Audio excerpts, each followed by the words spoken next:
షాబాద్లో 6 హత్యల నిందితుడు రాజ్ కుమార్ని పోలీసులు అదుపులోకి తీసుకున్నట్టు తెలుస్తోంది. తిమ్మాపూర్ రైల్వే స్టేషన్ సమీపంలో అదుపులోకి తీసుకున్నట్టు సమాచారం.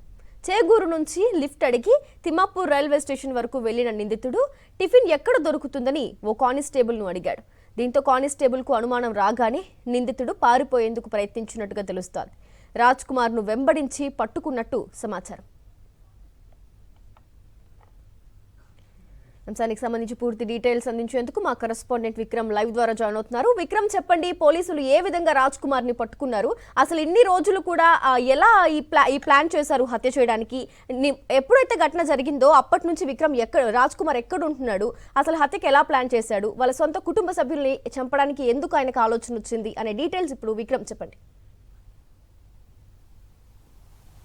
గ్రేసి, షాబాద్ మండలంలో 6గురిని హత్య చేసిన కిరాతక నిందితుడు రాజకుమార్ను పోలీసులు అదుపులోకి తీసుకున్నట్లు సమాచారం అందుతుంది. రాజ్కుమార్కు సంబంధించి దాదాపుగా 36 గంటల తర్వాత ఈ కీలక నిందితుడు రాజ్కుమార్ను పోలీసులు అదుపులోకి తీసుకున్నారు. అయితే మనం చూసుకోవచ్చు, కొత్తూరు మండలం చేగూరు సమీపంలో అతని రెడ్ కలర్ కారును అక్కడ పార్క్ చేసి వెళ్ళిపోయాడు.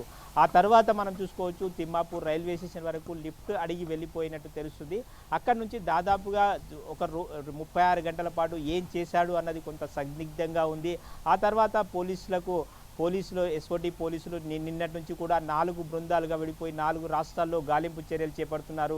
అయితే అందులో భాగంగా తిమ్మాపూర్ ప్రాంతం రైల్వే స్టేషన్ ప్రాంతంలో అతను సంచరిస్తుండగా కానిస్టేబుల్నే టిఫిన్ ఎక్కడ దొరుకుతుంది అని అడిగారు. ఆ తర్వాత కానిస్టేబుల్కు అనుమానం రాగానే అతడు అక్కడ నుంచి పారిపోయే ప్రయత్నం చేశాడని తెలుస్తుంది. అయితే ఆ ఎస్ఓటీ పోలీసులు అతన్ని పట్టుకున్నట్లు స్పష్టమైన సమాచారం అయితే తెలుస్తుంది. అయితే దీనికి సంబంధించి మనం చూసుకోవచ్చు, రాజ్కుమార్ను అదుపులో తీసుకున్నట్టు సమాచారం అయితే తెలుస్తుంది. అతన్ని నెక్స్ట్ ఏం చేయబోతున్నారు అన్నది ఇంకా అధికారికంగా పోలీసులు మాత్రం రాజ్కుమార్ను పట్టుకున్నట్లు ఇంకా అధికారికంగా ఎటువంటి సమాచారం మాత్రం లీక్ ఇవ్వడం లేదని చెప్తున్నారు. అయితే మనం చూసుకోవచ్చు, రాజ్కుమార్ కీలక నిందితుడి నుంచి కీలకమైన సమాచారాన్ని పోలీసులు సేకరించబోతున్నారని స్పష్టంగా అర్థమవుతుంది. రాజ్కుమార్కు సంబంధించి ఏం చేశారు, 36 గంటలకు సంబంధించి ఎందుకు ఈ హత్యలు చేయాల్సి వచ్చింది అన్న దానిపై పోక్సో కేసు పెట్టిన కారణంగానే బాధితురాలకు సంబంధించిన కుటుంబాన్ని హతమార్చారంటే ఒక కారణం ఉంది.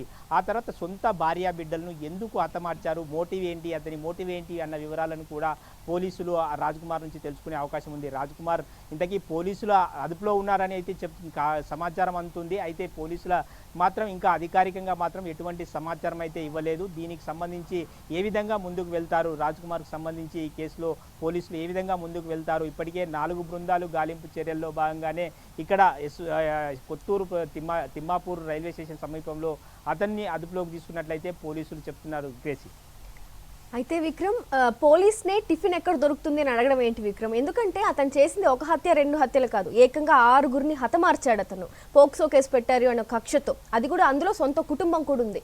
మరి అసలు పోలీసుల్ని అతను అడ్రస్ అడగడం ఏంటి, అంత ధైర్యం ఏంటి? అసలు ఇప్పుడు ప్రధానంగా లేవనెత్తుతున్న ప్రశ్న ఏంటి అంటే అతని మానసిక పరిస్థితి గురించి. గ్రేసి, మనం చూసుకోవచ్చు, ఆయన మానసిక పరిస్థితి పూర్తిగా మొదటి నుంచి కూడా చూసుకుంటే అతను ఆన్లైన్ బెట్టింగ్స్ కేసుకు అలవాటు పడడం, మానసిక పరిస్థితి కూడా అంత బాగాలేకపోవడం, అతను ఒక సైకోగా బిహేవ్ చేసేవాడు అని కూడా చెప్తున్న పరిస్థితి ఉంది. అతని గాంజాయి లాంటి వాటికి బానిసలుగా మారారని చెప్పి కూడా అతను స్థానిక గ్రామస్తులు చెప్తున్నారు. రాజ్కుమార్కు సంబంధించి అన్నిటికీ చెడు అలవాట్లకు సంబంధించి ఇటు గంజాయి కానీ ఇటు ఆన్లైన్ బెట్టింగ్ గేమ్స్లో ₹1,00,00,000 వరకు నష్టపోయాడు. అదేవిధంగా ఇతరుల నుంచి మరో ₹1,00,00,000 అప్పు తీసుకున్నట్టు తెలుస్తుంది. ఆ అప్పులు అడిగిన వారిపై కూడా కేసులు పెట్టే ప్రయత్నం అయితే చేశాడు.